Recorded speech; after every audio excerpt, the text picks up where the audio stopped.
O livro do profeta Abacuque. Ele viveu durante as décadas finais do Reino do Sul de Israel, e esse foi um tempo de injustiça e idolatria. Ele viu a ameaça crescente da Babilônia no horizonte, e isso não foi boa notícia para ninguém. Mas ao contrário dos outros profetas, Abacuque não acusa Israel. E ele nem fala em nome de Deus para o povo. Pelo contrário, todas as suas palavras são dirigidas pessoalmente a Deus. E o livro fala sobre a luta pessoal de Abacuque e a sua jornada de tentar acreditar que Deus é bom quando há tanto mal e tragédia no mundo. E assim, as palavras de Abacuque são, na verdade, poemas de lamento, e são muito semelhantes aos lamentos que você encontra no livro dos Salmos. O poeta faz uma reclamação e em seguida chama a atenção de Deus para o sofrimento ou a injustiça no mundo, exigindo que ele faça alguma coisa. E saber desse lamento é realmente o segredo para entender o conceito e a mensagem desse pequeno livro. Os capítulos 1 e 2 são enquadrados como um argumento constante entre Abacuque e Deus. E o profeta apresenta duas reclamações, às quais Deus oferece duas respostas. A sua primeira reclamação é que a vida em Israel se tornou horrível. A Torá está sendo negligenciada, resultando em violência e injustiça, e tudo está sendo tolerado pelos líderes corruptos de Israel.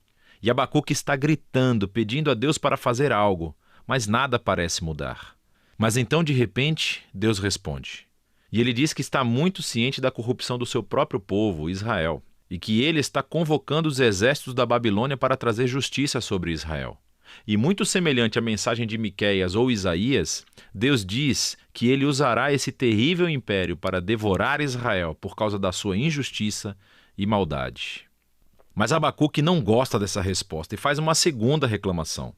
Ele diz que a Babilônia é ainda pior do que Israel. Eles são mais corruptos, mais violentos. Eles idolatram seu próprio poder militar e tratam humanos como animais, reunindo-os como peixes dentro de uma rede. Eles devoram nações e grupos de pessoas para construírem o seu próprio império. E assim Abacuque diz: como pode ser que você, um bom Deus santo, pode usar nações tão corruptas como seus instrumentos na história? Ele exige uma explicação. Na verdade, ele se descreve como um vigia nos muros da cidade esperando a resposta de Deus, que eventualmente chega. Deus diz a Abacuque para pegar algumas tábuas e cinzéis e anotar o que ele vê e ouve. É uma visão sobre uma época determinada do futuro, que, mesmo que pareça lenta, virá. De fato, Deus diz que a pessoa justa viverá pela fé, nessa esperança e visão. Então, o que é essa promessa divina que Abacuque deve escrever? É que Deus destruirá a Babilônia.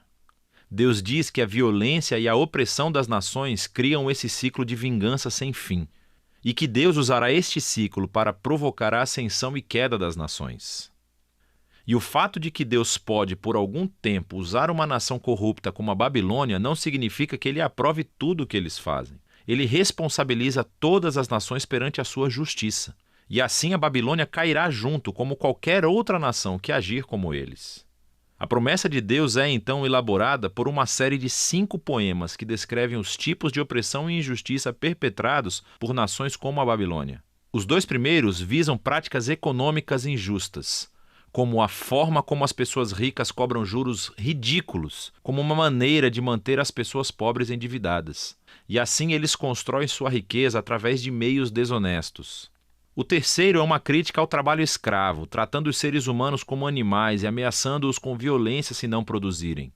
O quarto alveja o abuso do álcool por líderes irresponsáveis. Enquanto as pessoas estão sofrendo sob sua má liderança, eles estão festejando e desperdiçando seu dinheiro em sexo e bebida. E o último expõe a idolatria, o motor que impulsiona essas nações. Eles tornaram dinheiro, poder e segurança nacional em seus deuses, oferecendo a fidelidade a todo custo. E assim, as pessoas se tornam escravas do seu próprio império nacional. Agora, as tais práticas descritas aqui não são exclusivas da Babilônia, mas isso faz parte do objetivo. Dada a condição humana, a maioria das nações acaba se tornando a Babilônia. E é assim que a resposta de Deus a Abacuque nesse livro se torna a resposta de Deus para todas as gerações futuras, para qualquer pessoa que viva em um mundo governado por outras Babilônias. Mas ele deixa uma pergunta pendente. Será que Deus vai deixar este ciclo, a ascensão e queda dos impérios babilônicos, continuar para sempre? E é sobre essa pergunta que se trata o capítulo 3. Nós aprendemos que esta é uma oração de Abacuque. E começa com Abacuque implorando a Deus que haja agora no presente, como fez no passado, para derrubar as nações corruptas. E o que segue é um poema muito antigo. O primeiro descreve uma aparência poderosa e aterrorizante de Deus. É muito semelhante aos poemas de abertura de Miqueias e Naum, e semelhante à aparência de Deus no Monte Sinai no livro do Êxodo. A nuvem, fogo e terremoto. Quando o Criador aparecer para confrontar o mal humano, todos estarão prestando atenção. Abacuque descreve essa futura derrota do mal como um futuro êxodo. Então, assim como Deus veio como um guerreiro e dividiu o mar em sua batalha contra o faraó, Abacuque diz que Deus trará mais uma vez o seu julgamento sobre o chefe dos maus.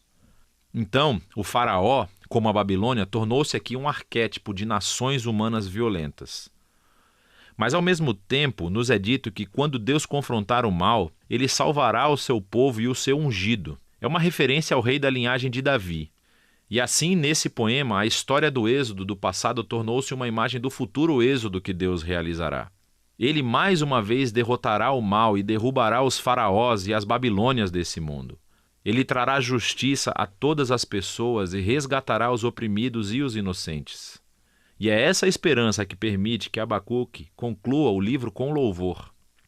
Mesmo que o mundo esteja se desmoronando, com falta de comida, ou seca, ou guerra, ou o que for, ele escolherá a confiança e a alegria nas promessas da aliança de Deus.